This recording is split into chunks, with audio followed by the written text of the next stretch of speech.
Well, good morning, Southwest Florida. I am so glad you're here. 239-479-5592. There is the Tri-Town Construction Talk and Text line. Hopefully it's working now. Some minor issues earlier, but I think we have them worked out. So if you'd like to call anytime. Also, we have Facebook.com/925 Fox News. Anytime you want to watch the program as well, you can follow us there on Facebook and comment as you like. So coming up this morning, there's a lot going on. We'll be joined by Bjorn Lomborg. You may have seen him on let's see, he was on Tucker Carlson's show just the other day. You may have seen some of his short videos and comments on climate change and his thoughts about that. And he's done some great work, and he's going to join us at 8 o'clock because we are going to talk about Sweden. He's going to join us from Sweden. And as you know, many people are talking about Sweden and the Swedish model and whether or not it is the right one or the wrong one. Did they do the right thing there? Is herd immunity at play? Is it this idea that we would just focus on the most vulnerable and let society do and be as it will be? And ultimately, you can see the results from Sweden. Maybe you don't know the latest. Maybe we can find out the latest. So we'll have that conversation coming up at 8 o'clock with Bjorn Lomborg. So we're looking forward to that. And if you're on Facebook, you'll get a chance to watch as well because he's going to be joining us via Skype. So that's going to be pretty awesome. It's always great to have Gwen Gittens on the program, Lee County School Board member on Daybreak 92.5 Fox News. So apparently the phone lines are working because she's calling in right now. Good morning, Gwen. How are you?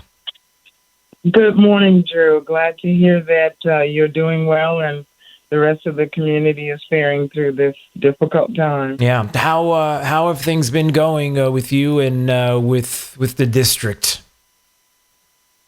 Interesting, to say the least, and some of the things that, I will discuss today, it kind of saddens me that all of our energy and all of our focus is not on dealing with the losses that we're facing. It's a very difficult time. We have a new way of work that we have to embrace. We're going to lose educational time. We're going to lose programs and jobs and teachers and worrying about feeding those that are hungry and reaching those that we can't reach. And it's a difficult time, but we will make it through it. And we have been doing a great job of doing that and working on ways to improve what we're doing. Yeah, it's been a time for everyone to adapt to what has been happening, and hopefully sooner rather than later we'll get to some sense of normalcy, especially when it comes to kids and getting them back into school and classrooms and feeling confident, right, Gwen? That's part of it as well. You know, it's a topic that I don't think we talk about enough, but it is also about with our kids. It is when they get back to school and that sense of that feeling of normalcy. There is confidence in getting back to their schoolwork. There's confidence in being with their friends, but there's also the other side when there's a lot of the uncertainty, whether it's political or otherwise, that's happening. The issues become, what their mental state is, how they feel, how they're thinking about what is happening around them, and so there's always that part of it, right? One thing I'll say real quickly about that, someone made a statement the other day that with our graduates, our seniors, and one senior made the statement when she closed her locker and left the school for spring break in March, she had no idea that she would never go back in, and that just saddens me to think about that.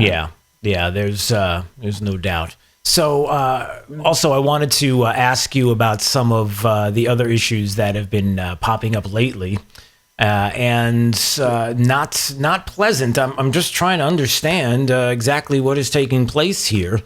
So the board meetings, some people, obviously, Gwen, as you can imagine, it's been hard to kind of follow everything that's been happening, whether it's board meetings with the district, board meetings with the commission, trying to keep track of everything that is happening in a world that is not normal. and things are not the same as they have been in the past. But there's always issues, whether there are budget issues. We still got to talk about schools and budgets and all the things that goes along with that. And so I know that there was some kind of issue that happened, and maybe you can expand on this at the board meeting just the other day. And so what exactly happened? There's been some issues between you and one other board member, and I don't understand if this is politics. I don't understand if this is what this is. So explain to me what happened at this board meeting back on, I think it was May 5th, and what people have been reaching out to me to ask you about. Okay. Basically, there's a public record from the village of Estero that has a recording and audio and all that in a written transcript that clearly shows and states that one of our board members presented herself as a representative of the board and the district in the negotiations with the village. And that is clearly against several of our board policies for a single board member. There's several that I could name, but for a single board member to act on their own without the knowledge and majority vote of the board. This has happened consistently over several times and is also documented. And the thing is, I understand the board member is a member of that community. Well, Gwen, who's the board member? Who are we talking about? Miss Patrica. Okay. All right. And she lives in the area. I can understand wanting to participate in what's happening in her community. However, she was presenting herself negotiating deals for land and location of schools with the village and coming back to the district and to, talking with about what was going on. And my concern is if you're integrally involved with negotiations and then you come and sit on the board at the dais and vote on those same things, it's, to me, a conflict of interest. So I brought it up at the meeting because it is a concern. And Ms. Patrica came back through the news and said that I was politicizing because she was running for office. Let me just say regarding the politicizing, that's completely false because I have not or will not go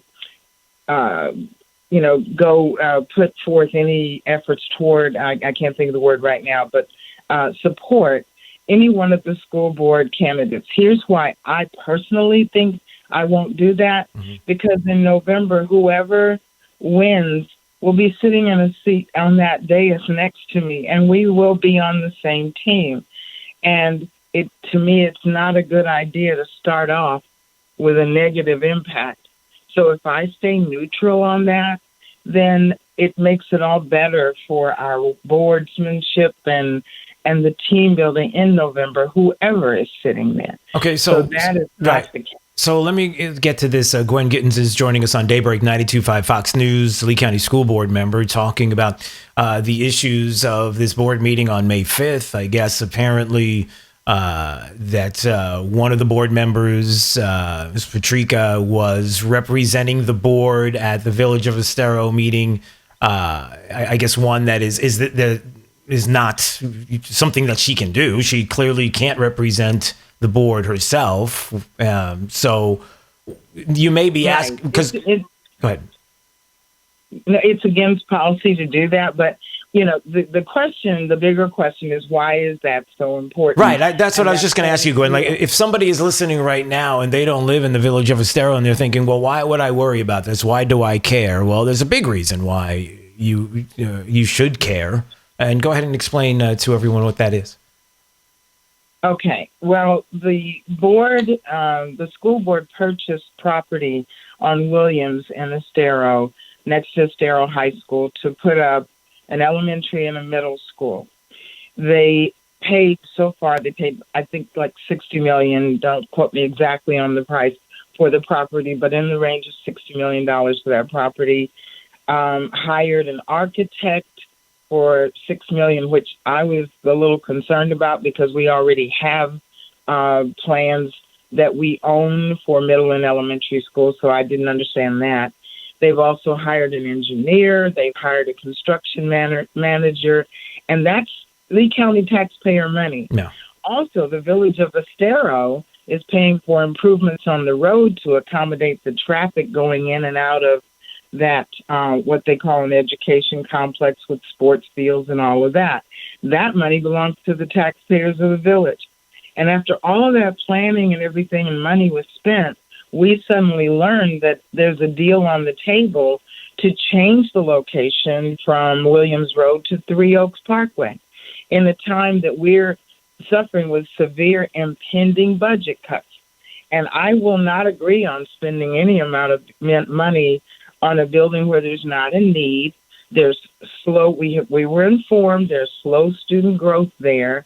We're laying off teachers. COVID-19 is creating a new way of work. We've got to be very careful with spending.